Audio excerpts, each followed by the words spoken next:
The LA Clippers have some big news surrounding them in the last couple of days. A recent report by Mark Stein saying the Clippers are actively gauging Paul George's trade value. Marcus Morris, it has finally come to the surface based on a recent article by LA Times beat writer for the Clippers, Andrew Greif, that he was disgruntled all year like we've talked about. And Russ and CP3 potentially both coming to the Clippers. Going to be talking about a lot on today's Locked On Clippers. You are Locked On Clippers, your daily Los Angeles Clippers podcast. Part of the Locked On Podcast Network, your team every day.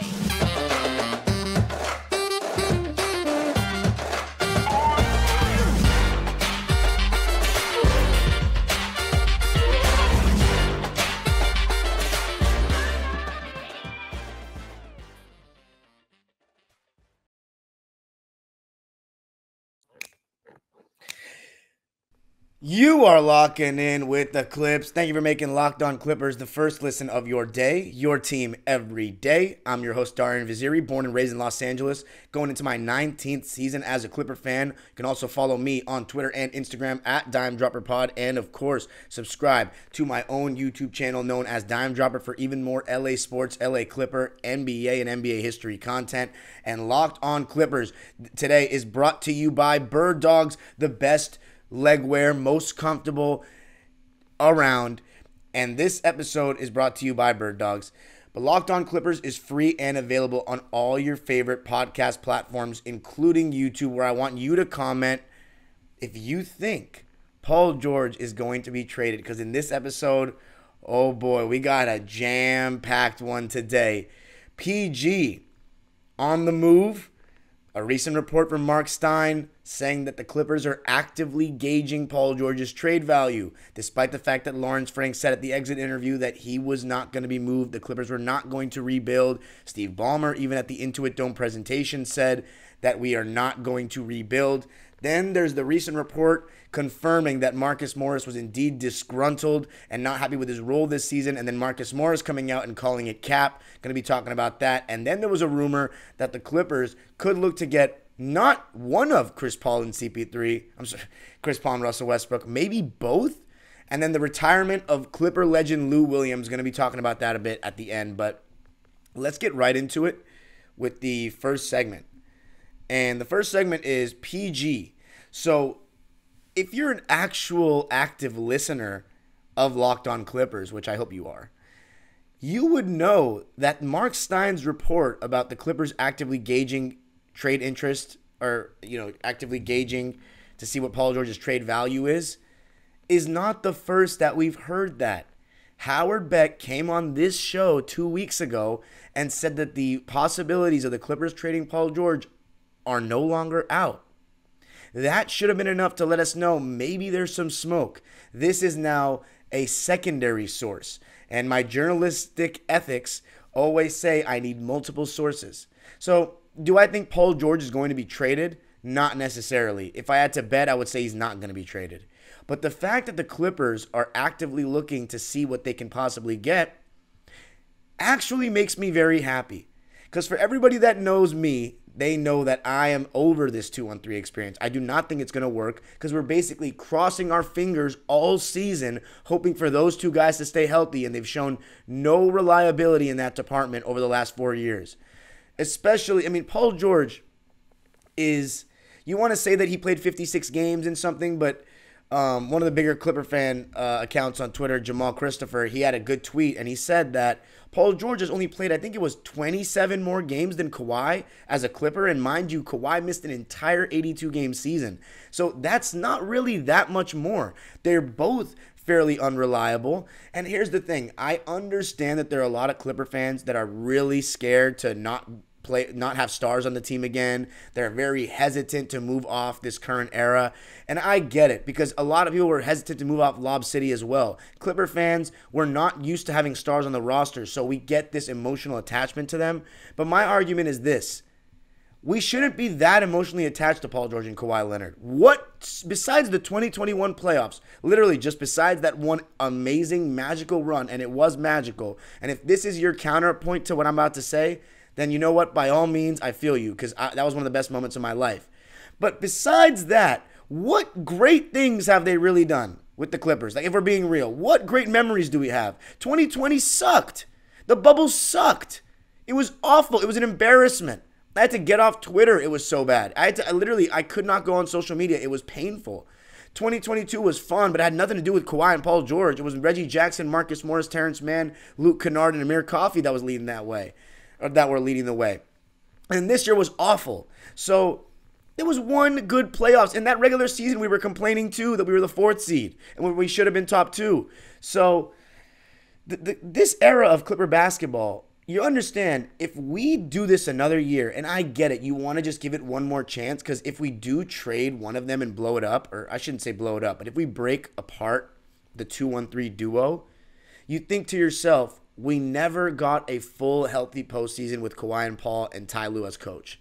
And that makes you say we should have given it one more shot. We should have given it one more shot.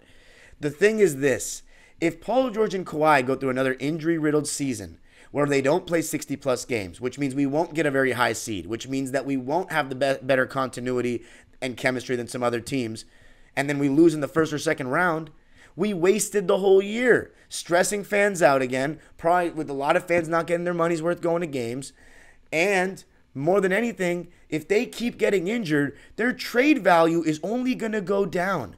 And the reason why I think these rumors are happening are because the Clippers are starting to think, and it's mainly because of the new CBA.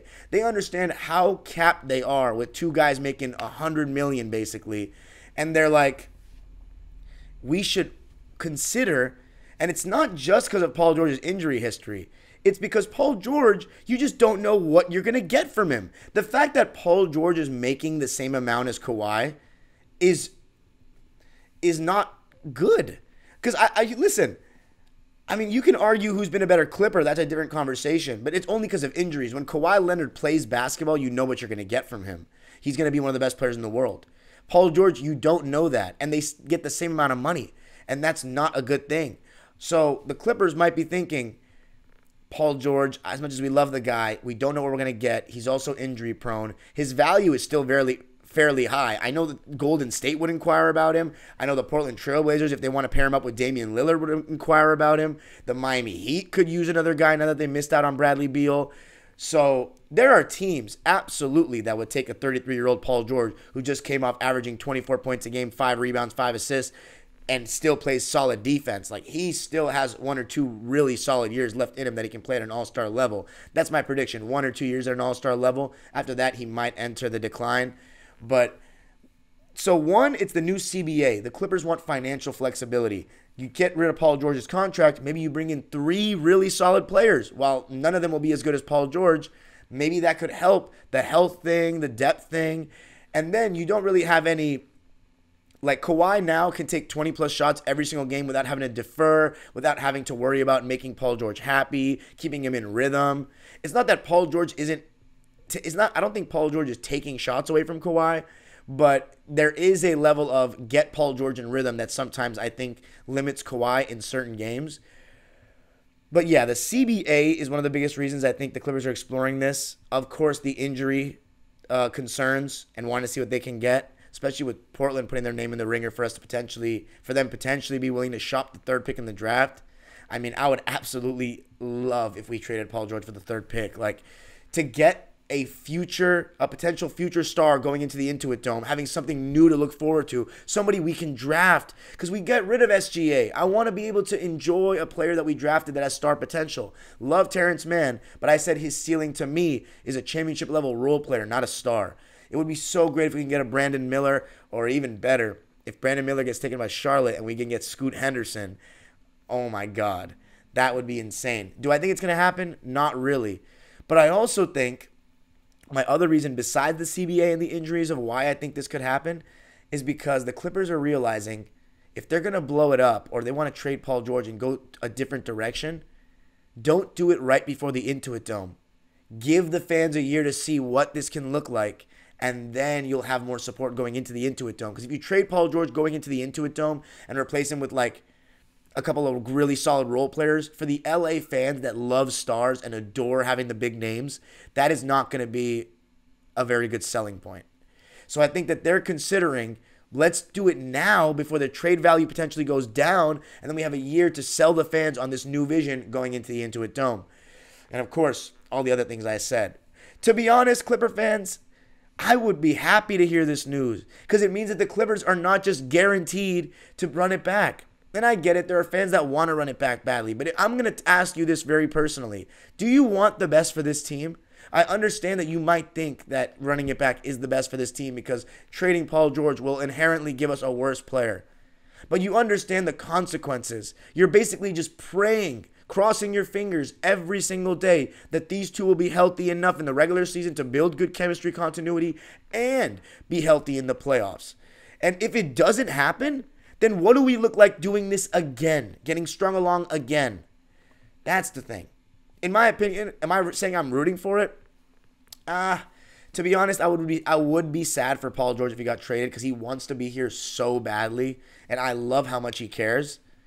But I also care about winning more than I care about any individual. And I literally cried when Chris Paul got traded because I knew that was the end of Lob City, and that was the first taste of consistent success that I'd ever experienced as a Clipper fan. And, that was early Steve Ballmer, so I didn't know how long it would take to experience that again. People used to tell me that we'd never be good again after Chris Paul. We'd go back to being the Clippers. Well, Ballmer has something to say about that, and that's exactly why I'm not scared of getting rid of these two star players, because I know with Steve Ballmer, with a new stadium, he will do what it takes to make us a great team. He will do what it takes. So I'm not that concerned. You know what I'm saying? Anyway.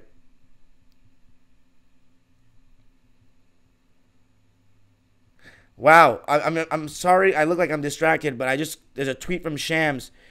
Wizards, Celtics, and Clippers are in strong talks on a trade that would send Kristaps Porzingis to Boston, Marcus Morris and draft compensation to Washington, and Malcolm Brogdon to the Clippers. Oh my God! Oh my God! This is breaking news. This is live right now. And you know what? It's a perfect segue for the Marcus Morris disgruntled segment coming up. The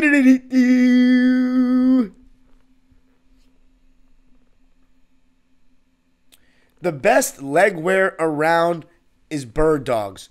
Bird Dogs stretch khaki shorts are designed to fit slimmer through the thigh and leg, giving you a truly sculpted look. And you can do so many things in Bird Dogs. Bird Dogs shorts do the exact same thing as Lululemon, but fit way better. They fit way better than regular shorts that are made of a stiff, restricting cotton. And Bird Dogs fixed this issue by inventing cloud knit fabric that looks just like khaki but stretches so you get a way slimmer fit without having to sacrifice movement. Bird Dogs uses anti-stink sweat wicking fabric that keeps you cool and dry all day long. Bird Dogs are the best leg wear around. I can use them to go to the gym. I can use them to just relax at home. You name it, you can use it. Go to birddogs.com/LockedOnNBA for a free Yeti-style tumbler with your order. That's birddogs.com/LockedOnNBA for a free Yeti-style tumbler. You won't want to take your Bird Dogs off. We promise you. Woo! Woo! Woo! Woo!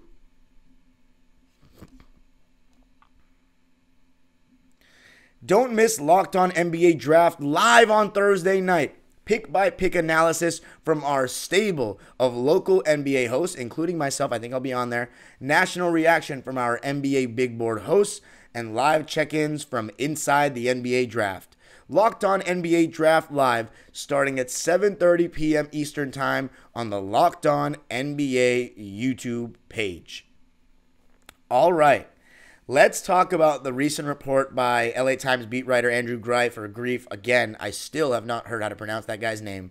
But saying that Marcus Morris was unhappy with his role this year. And then Farbad for, I think he does, Sports Illustrated. He's the beat writer for the Clippers for Sports Illustrated. Said that he's been unhappy for a while. Which, again, we all knew. Who said that on this podcast? Yours truly did. So, it's nothing new. The thing is, it's now finally showing. And Marcus Morris can say cap. He's like, you don't play 12 years in the league without knowing your role. Who's talking about the last 11 years? We're talking about this year. This is the only year we've heard that he was disgruntled, wanted to trade.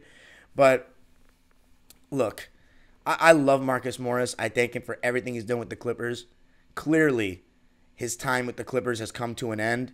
It has to come to an end. The fact that he started so many games and he was still disgruntled with his role, even though Ty Lue left him to start way longer than he should have been starting, to the point where he was getting abused online, and you're still unhappy with your role. It's just, then you're being a baby. I don't mean to be mean, but you're not doing what's best for the team. This is the problem, and it applies to Reggie and Marcus Morris. It's everyone's turn to sacrifice until it's your turn to sacrifice, huh? That's how it goes. I get it. There's egos involved, personalities involved, but if you really want what's best for the team, you will do what's needed, and that was for him to come off the bench. And now it's gone to the point where he said, you're either trading me or you're starting me or I'm going home. And then Marcus Morris sat out until the playoffs where he came back and was used a little bit.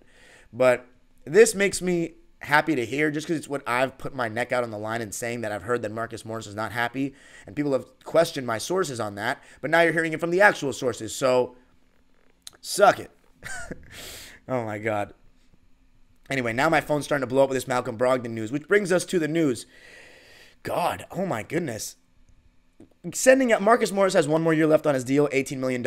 I think a lot of teams will like to take on that just because it's expiring. And I think Washington, from their whole trading Beal thing and rebuilding, they want to do it. Now, you know what this means? That we're probably not going to get Chris Paul from Washington if this happens. I would be shocked because we need the salaries to match up.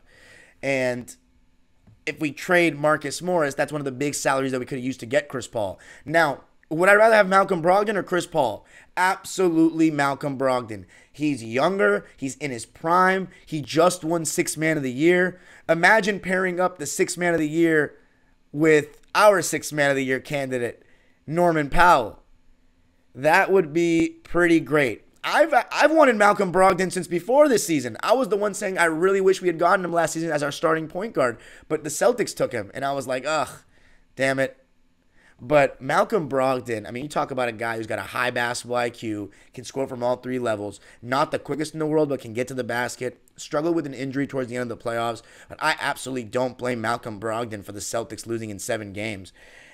It would be so great. Now, the question is, if we get Malcolm Brogdon, does that mean he's our backup point guard for Russell Westbrook? Or does that mean he's starting? My only concern with Brogdon is he misses games. This season, he was a little bit more healthy, but my concern with him is that he has an injury history.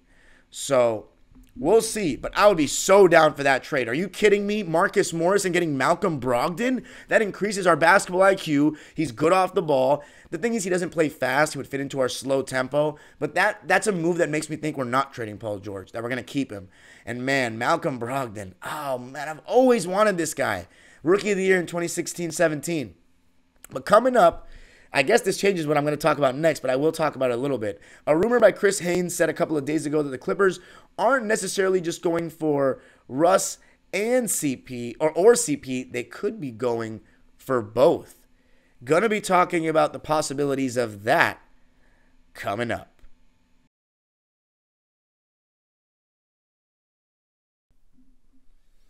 For a championship team, it's all about making sure every player is a perfect fit. It's the same when it comes to your vehicle.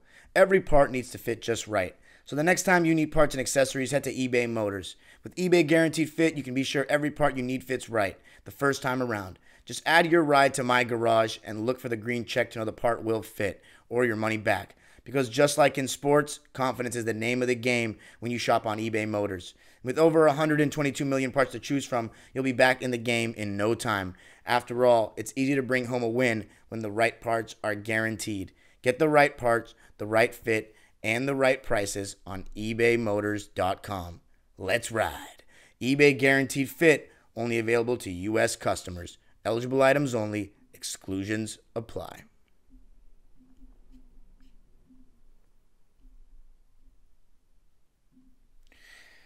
All right, let's talk about the last report that I have today. Man, I want to see, we got to talk about the draft on the Friday episode. But this Malcolm Brogdon news, like what if a trade actually happens? Oh my God. And I was worried about not having enough material this offseason. Woo. But let's talk about the Russ and CP thing. So there's rumors that we could try to get both. Now, I'm very against this. I'll tell you why. I have a very hard time believing that one of those two is going to back the other one up. These are two Hall of Fame point guards with big egos. Like Russell Westbrook does not want to come off the bench. That's very evident. That was very evident when he signed with us, that he knew he was going to start, and that was it. And I want him to start. I want Bones Highland to be our backup point guard. Now, the thing is, the Clippers have a team option on Bones. If they don't take the team option, and imagine if they want to bring Russ to start and then Brogdon as a backup and then waive Bones, I would hate that. I think Bones Highland absolutely has potential in this league, and he's a great energizer bunny off the bench and a young player with excitement. Now, of course, Westbrook and Brogdon would be better. I would love to keep Bones around, but I also want him to develop and play. Now, if we got Russ, I don't want Chris Paul as the backup. Like, I just don't see it. Chris Paul is so... I love the guy, but he has a huge ego. He's never come off the bench in his life. So what makes me think he's going to do it now? Especially when he might think he's still better than Russ, knowing Chris Paul. I mean, he's better at some things. There are people that would go out there and say that he's better, even though he's not. But, oof, I'm not about it. I want Bones Highland to be our backup point guard. And I'm very adamant about that. I want Bones Highland and Norman Powell as our backcourt off the bench. I'm strong on that stance. So I don't want CP3 and Russ. I want CP3 only if we can't get Russ back. That's the only option, in my opinion. So that's how I feel about that. I don't think it's very likely that we have both. I really don't. And also, it's just going to be... Chris, paying a $30 million to a backup is just like, that's what the Heat are doing with Lowry, and I know it worked out pretty decently for them. They almost, they made the finals, but I mean, that's not like a... The Heat going to the finals was not like a normal thing at the 8th seed, but talk about an 8th seed. I gotta give a little shout out, man.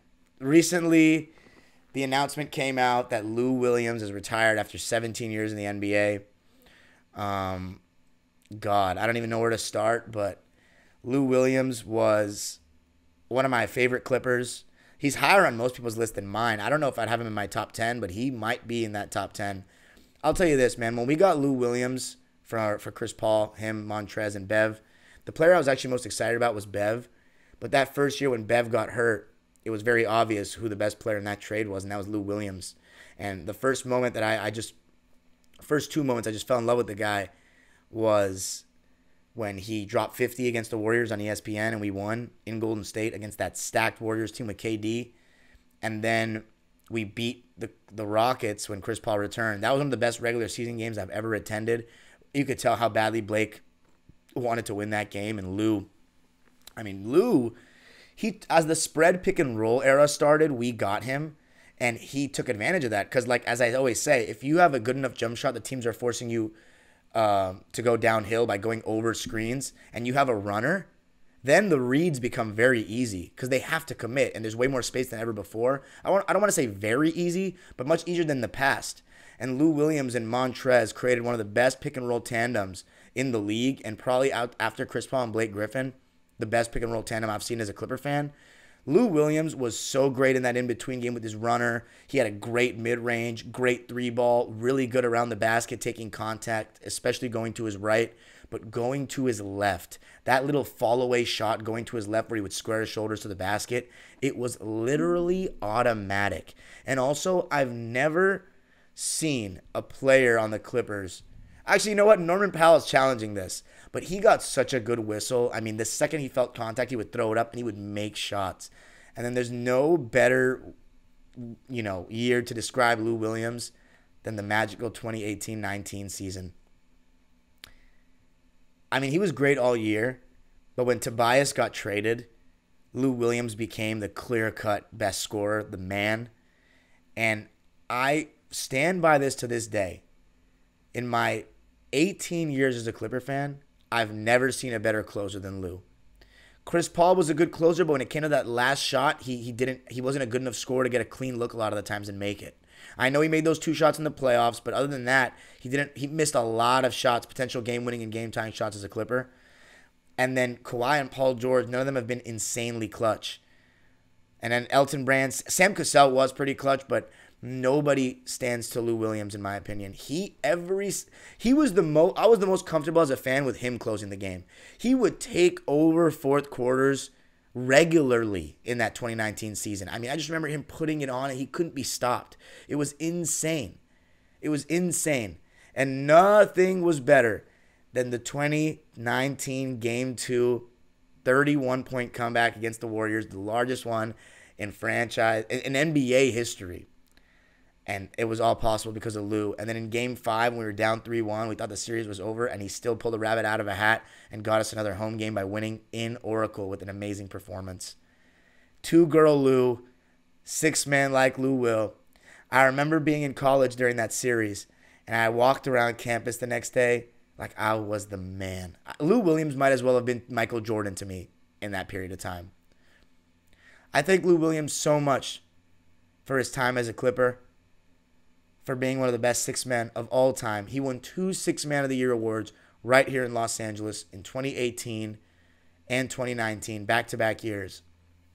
Of course, it wasn't a pretty ending with the whole Lemon Pepper Lou thing and the bubble, and then in 2021 he was just cooked and we traded him for Rondo. But the number 23 for the Clippers, I mean, that will always... I know Robert Covington was 33 now. No, Nico was 33. Rocco's 23 now. But there was no one that... I mean, I don't know, man. I don't know about jersey retirement, but Lou Williams was here for 3.5 years, and they were a very special 3.5 years. I don't like him more than Jamal Crawford. I'm a Jamal Crawford guy. I like Jamal more. But Lou Williams was the better Clipper because he peaked so high compared to Jamal. He was the best player on a playoff team. The Clippers haven't made the playoffs that many times. We made the playoffs twice in the 90s. And then in the 2000s, we had Elton Brand as our best player, and then Chris and Blake, Kawhi and Paul, Lou Williams. Special to be a part of that. To say you were the best player on a playoff team, I think is an accomplishment in itself, especially for a guy that was coming off the bench. But Lou Williams, I thank him so much for everything he did for the Clippers. You will be missed, my friend, and we'll always remember the memories, and I hope to see Lou Williams down the line at the Intuit Dome, maybe for a number retirement. We shall see. Let me know what you thought of everything I said. This was a jam-packed episode today, and there's going to be even more stuff. The draft is on Thursday, so I am going to be doing a draft episode for the Friday, and then we're going to have a special guest for the Monday pod. But there may have to be an emergency weekend pod if a move happens. We'll see. Thank you for making Locked On Clippers the first listen every day. Every dayers tomorrow on the show, going to be reacting to who the Clippers picked in the draft at the 30th pick. I cannot wait to see who that is. You can follow me on Twitter and Instagram at DimeDropperPod and subscribe to my own YouTube channel, Dime Dropper, for even more LA Clipper, LA sports, and NBA content. The age-old proverb continues, go Clippers.